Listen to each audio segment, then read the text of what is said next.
Good day everyone, this is the presentation of Group 5, Decs Order Number 52, the 1987 Policy on Bilingual Education. But let us have first the historical perspective of the Philippine educational system to be discussed by Mr. Clifford Flavier and Mr. Franklin Malinaw. Education in the Philippines has undergone several stages of development from pre-Spanish times to the present.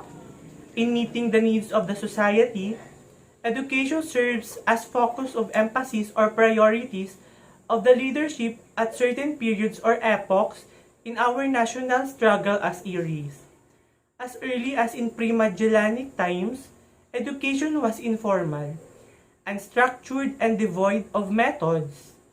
Children were provided more vocational training and less academic, or 3 R's by their parents and in the house of the tribal tutors. The pre-Spanish system of education underwent major changes during the Spanish colonization. The tribal tutors were replaced by the Spanish missionaries. Education was religion-oriented. It was for the elite, especially in the early years of Spanish colonization. Access to education by Filipinos was later liberalized through the enactment of the Educational Decree of 1863, which provided for the establishment of at least one primary school for boys and girls in each town under the responsibility of the municipal government, and the establishment of a normal school for male teachers under the supervision of the Jesuits. Primary instruction was free and the teaching of Spanish was compulsory. Education during that period was inadequate, suppressed, and controlled. The defeat of Spain by American forces paved the way for Aguinaldo's republic under a revolutionary government. The schools maintained by Spain for more than 3 centuries were closed for time being but were reopened on August 29, 1898 by the Secretary of Interior. The Burgos Institute of Malolos, the Military Academy of Malolos, and the Literary University of the Philippines were established. A system of free and compulsory elementary education was established by the Malolos Constitution. An adequate, secularized, and free public school systems during the first decade of American rule was established upon the recommendation of the Schurman Commission.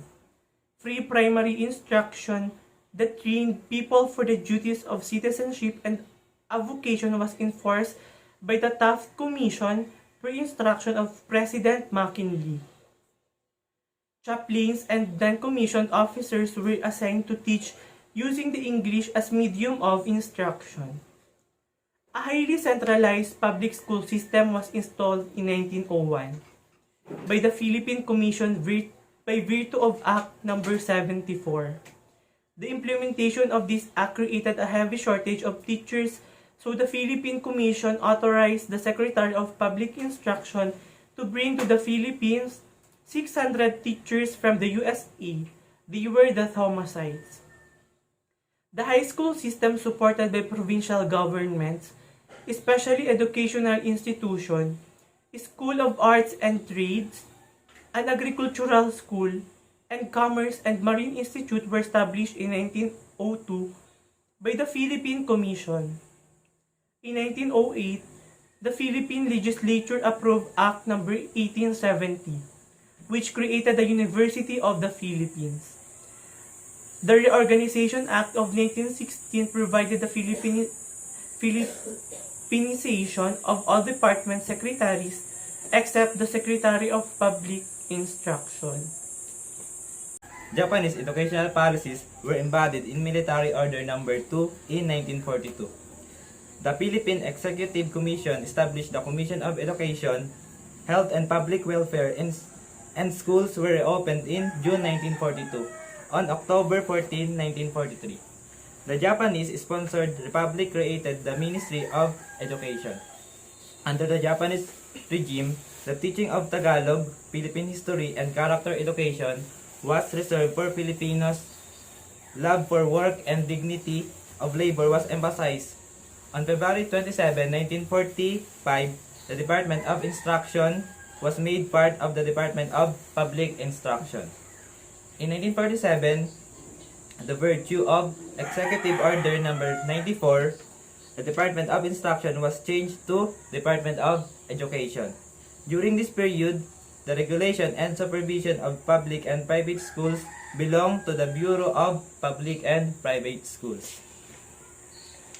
In 1972, it became the Department of Education and Culture by virtue of Proclamation 1081, and the Ministry of Education was Culture in 1978. 13 regional offices were created and major organizational changes were implemented in the educational system. The Education Act of 1982 created the Ministry of Education, Culture and Sports, which later became the Department of Education, Culture and Sports in 1987 by virtue of Executive Order Number 117. The structure of Decs as embodied in EO number 117 has practically remained unchanged until 1994, when the Commission on Higher Education, TED, in 1995, when the Technical Education and Skills Development Authority, or TESDA, were established to supervise tertiary degree programs and non-degree technical-vocational programs, respectively. The Congressional Commission on Education report provided the impetus for Congress to pass RA 7722 and RA 7796 in 1994, creating the Commission on Higher Education, TED, and the Technical Education and Skill Development Authority, respectively. The trifocal education system focus Decs mandate to basic education, which covers the elementary, secondary, and non-formal education, including culture and sports. TESDA now administers the post-secondary middle-level manpower training and development, while TED is responsible for higher education. In August 2001, Republic Act 9155, otherwise called the Governance of Basic Education Act, was passed, transforming the name of Department of Education, Culture and Sports, or Decs, to the Department of Education, DepEd, and redefining the role of field offices, regional offices, division offices, district offices, and schools. RA 9155 provided the overall framework for schools head empowerment by strengthening their leadership rules and school-based management within the context of transparency and local accountability. The goal of basic education is to provide the school age population and young adults with skills, knowledge, and values to become caring, self-reliant, productive, and patriotic citizens. Let us now move on to the summarization of Decs Order Number 52, which will be discussed by yours truly. The language provision in the 1987 Constitution of the Republic of the Philippines, which are embodied in Article 14, Section 6 and 7, provide the legal basis for the various language policies that are being implemented in the country. Consistent with the 1987 constitutional mandate and the declared policy of a National Board of Education, or NBE, on bilingualism in the schools, NBE Resolution Number 737, Series of 1973, the Department of Education, Culture and Sports, or the Decs, promulgated its language policy. Bilingual education in the Philippines is defined operationally as the separate use of Filipino and English as a media of instruction in specific subject areas. As embodied in the Decs Order Number 25, Filipino changed to Filipino in 1987, shall be used as a medium of instruction in social studies or social sciences, music, arts, physical education, home economics, practical arts, and character education. English, on the other hand, is allocated to science, mathematics, and technology subjects. The same subject allocation is provided in the 1987 Policy in Bilingual Education, which is disseminated through Department Order Number 52, Series of 1987. In consonance with the Bilingual Education Policy underlined in Decs Order Number 52, Series of 1987, the following are the guidelines vis-a-vis medium of instruction to it. Language courses, whether Filipino or English, should be taught in that language. At the discretion of the HEI, literature subjects may be taught in Filipino, English, or any other language as long as there are enough instructional materials for the same and both students and instructors, professors are competent in the language.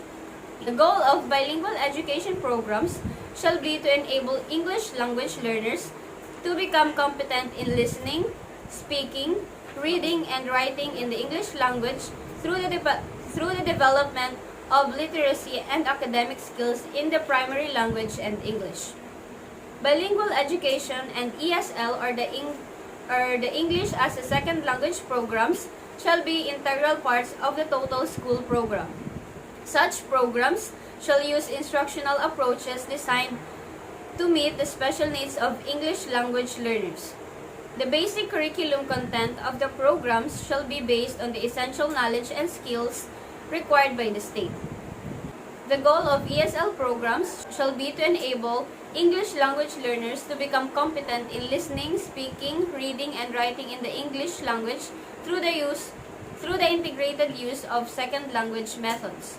Such programs shall emphasize the mastery of English language skills as well as mathematics, science, and social studies as integral parts of the academic goals of all students to enable English language learners to participate equitably in schools. Let us now answer the following questions. How was the language policy being enacted in schools? So the provision of Article 14, Section 7 of the 1987 Constitution states that for purposes of communication instruction, the official languages of the Philippines are Filipino and until otherwise provided by law, English. The regional languages are the auxiliary official languages in the regions and shall serve the auxiliary media of instruction therein. English as a second language. In consonance with this mandate, the declared policy of the Department of Education and Culture in Bilingualism in the Schools, or NBA Resolution Number 73, 7 Series of 1973. The Department of Education, Culture and Sports hereby promulgates the following policy. The policy on bilingual education aims at the achievement of competence in both Filipino and English at the national level through the teaching of both languages and their use of media of instruction at all levels.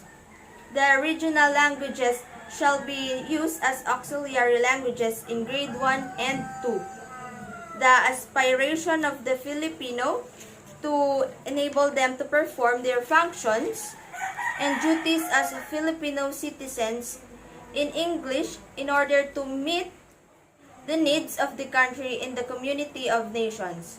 Number 2, the goals of bilingual education policy shall be enhance learning through two languages to achieve quality education as called for by the 1987 Constitution. Number 2, the propagation of Filipino as a language of literacy. Number 3, the development of Filipino as a linguistic symbol of national unity and identity.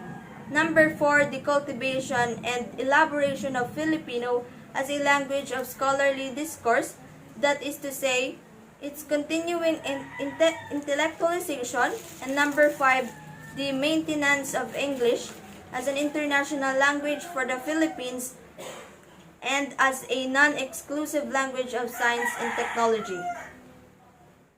Filipino and English shall be used as media of instruction. The use allocated to specific subjects in the curriculum as indicated in Department Order Number 25, Series of 1974. Number 4, the regional languages shall be used as auxiliary media of instruction and as initial language for literacy where needed. Number 5, Filipino and English shall be taught as a language subjects in all levels to achieve the goals of bilingual competence. Number 6, since competence in the use of both Filipino and English is one of the goals of the Bilingual Education Policy, continuing improvement in the teaching of both languages, their use as media of instruction, and the specification shall be the responsibility of the whole education system.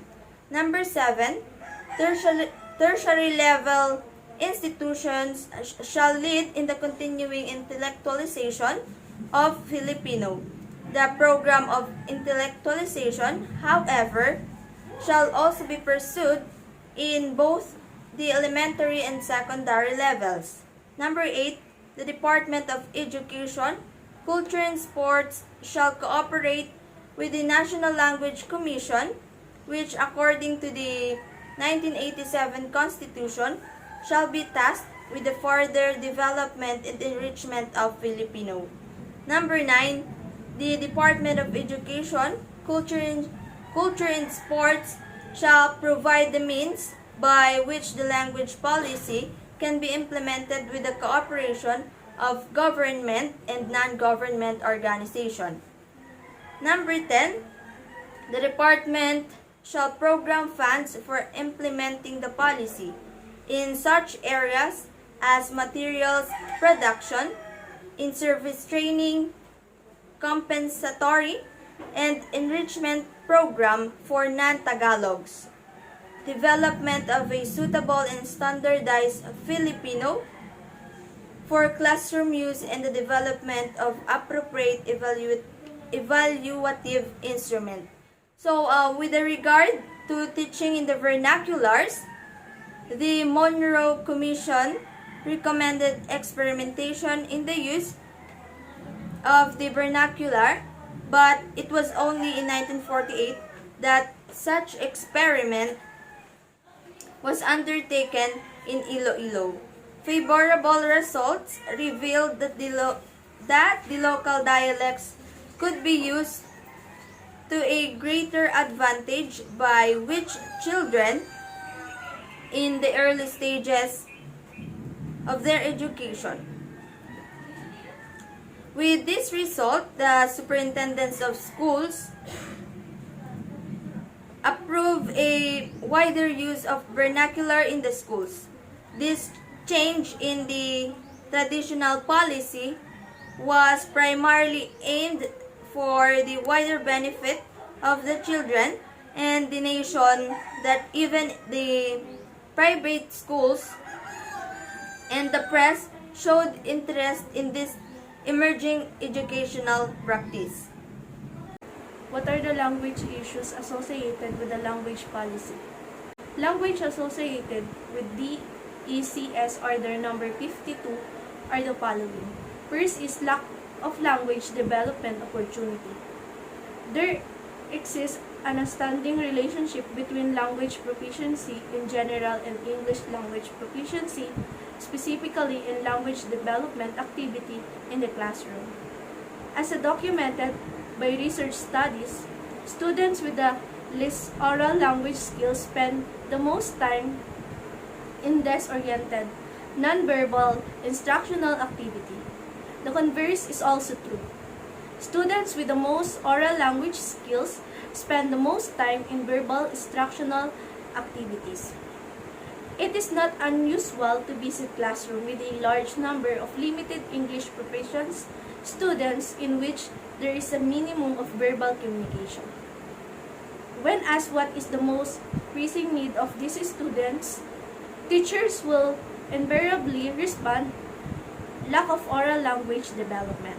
Second is limited use of native language. A few years ago, Dr. William Bennett, then Secretary of the Department of Education, criticized bilingual education program as a programs which did not teach the English language, used the native language exclusively for instructional purposes, and had instructional content composed only on learning the culture of native language. The third is premature transition to English, where bilingual programs actually use native language instruction. Teachers are under tremendous pressures to make a premature transition into English language instruction, or to exit the students from the bilingual program in regular English language classrooms. Premature transitioning is opposed by a shortage of bilingual teachers, opposition to bilingual education and early subject matter, achievement testing in the English language, intensive premature exciting from bilingual programs also results from the use of a student's facility with the English language in social context, rather than English language facility in an academic context.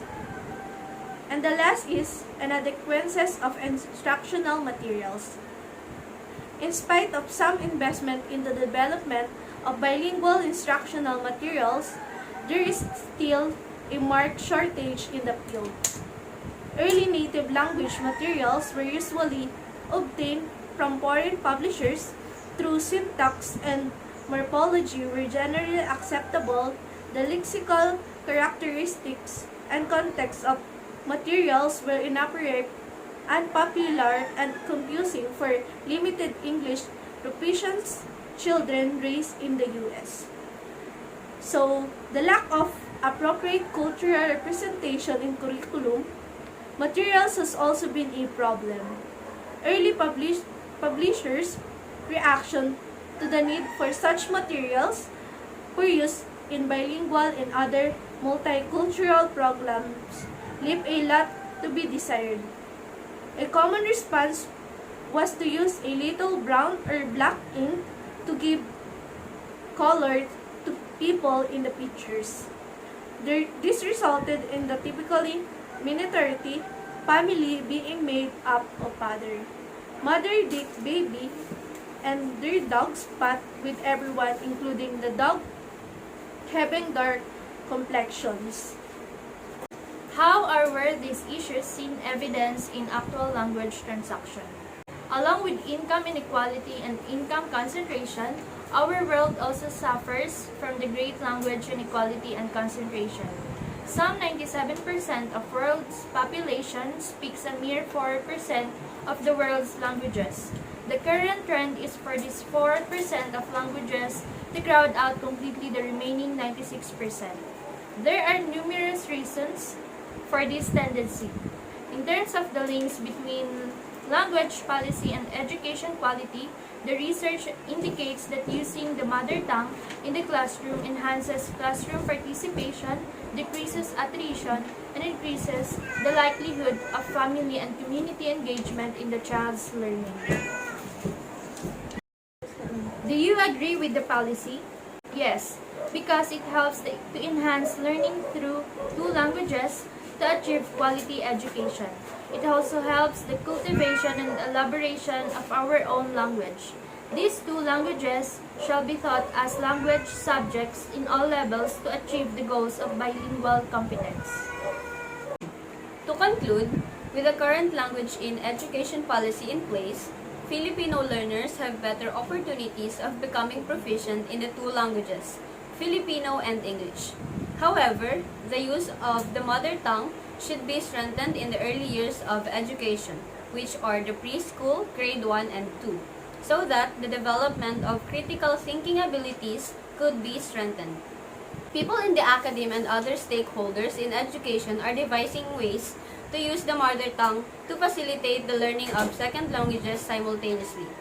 This approach could make Filipino learners preserve their own cultural and national identity as well as promote multilingualism to communicate within the country and the rest of the world.